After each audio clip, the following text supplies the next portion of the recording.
Square, cet énorme acteur du paiement. Eh bien, ces deux services ont un point commun. Bonsoir Thibaut de Barcy. Bonsoir. Voilà, je suis très contente que cette chronique sorte un petit peu des bourses, du Corona ou de l'IVG. Et donc, quel est ce point commun? En fait, c'est le CIO.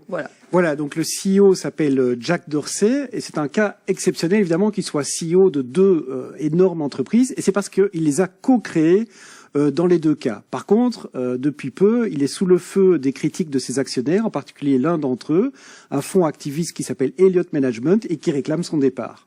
Et ici, je vois fonds activiste. Qu'est-ce que ça veut dire, fonds activiste? Alors, un fonds activiste, c'est un fonds d'investissement qui ne va pas simplement, une fois qu'il a investi, attendre que l'action monte gentiment. Non, il va faire des recommandations sur la manière dont la société doit être gérée et en particulier qui doit être dans le management. Et donc, ils vont dire, tiens, on pense que celui-là doit partir. Alors, autre chose, peut-être par rapport aux reproches que l'on fait au patron de Twitter, quelles sont-elles? Eh bien, en fait, c'est surtout la performance boursière de Twitter par rapport à son grand rival que tout le monde connaît, c'est Facebook. Parce qu'en fait, ces deux sociétés ont été introduites en bourse toutes les deux il y a à peu près 7-8 ans. Et depuis, Facebook a fait x6, tandis que Twitter se traîne plus ou moins dans les mêmes zones qu'il y a 6 ans. Alors, il y a évidemment des différences de taille, puisque Facebook, c'est 2,5 milliards d'utilisateurs. Twitter, c'est que 320 millions. Mais en fait, ce que les analystes financiers regardent, c'est les revenus par trimestre par utilisateur. Comme ça, vous savez ce que vous valez. Et c'est $12 pour Facebook contre seulement 6 pour Twitter. Et puis, me dit-on à l'oreille, une goutte a fait déborder le vase à un certain moment. Voilà. Et en fait, ça tient à la personnalité de Jack Dorsey, qui est quelqu'un qui est à la fois fantasque et bienveillant. Il va au bureau à pied, il aime le jeûne, le yoga, il fait des retraites méditatives de 10 jours. Donc tout le monde le connaît pour ça. Mais la goutte qui a fait déborder le vase, c'est qu'il a annoncé il y a pas longtemps qu'il allait déménager en Afrique pour 6 mois. Et là, ça n'est pas passé. Depuis, il a rétropédalé en disant justement à cause du coronavirus qu'il allait peut-être rester à San Francisco pour veiller sur ses intérêts.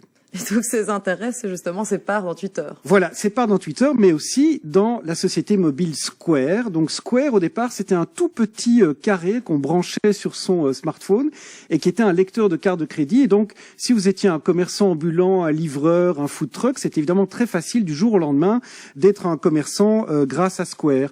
Et donc, Square a d'abord conquis ce type de commerçant-là, et puis il a grandi, il a conquis Starbucks, etc. Et c'est devenu un acteur majeur du paiement mobile, puisque en quelques secondes, eh bien, on peut accepter toutes les cartes de crédit. Alors effectivement, ce petit boîtier que vous évoquiez, il est quand même devenu aujourd'hui une capitalisation de 31 milliards de dollars contre seulement 26 pour Twitter. Donc Twitter, c'est un tout petit en fait. Bon alors, d'exagérons rien, mais en tout cas, ce que Square a fait très intelligemment, c'est qu'il a développé toute une série de services, par exemple réservation en ligne pour les restaurants, une solution de paiement des commerçants, paiement via QR code, création d'un magasin virtuel.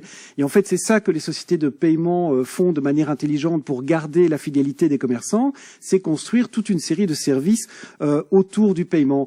En Europe, c'est très comparable à ce que fait la suédoise iZettle. Il y a les Anglais de SumUp. Il y a aussi la solution PayPal Here de PayPal. Bon alors, Square, Twitter, un CIO en commun, conclusion. Mais évidemment, je veux dire, Jack Dorsey est un génie, donc pour avoir créé ces deux sociétés.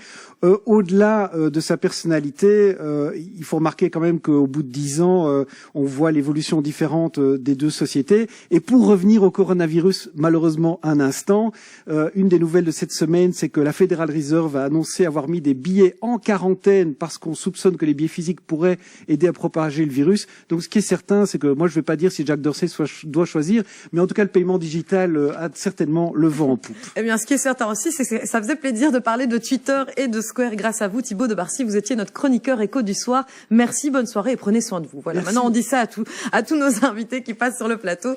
Merci à vous de nous suivre sur LN24. Il est 19h52 et on va quand même rouvrir une petite parenthèse coronavirus puisqu'avant de nous quitter, un mot encore sur cette pandémie. En Italie, on le rappelle,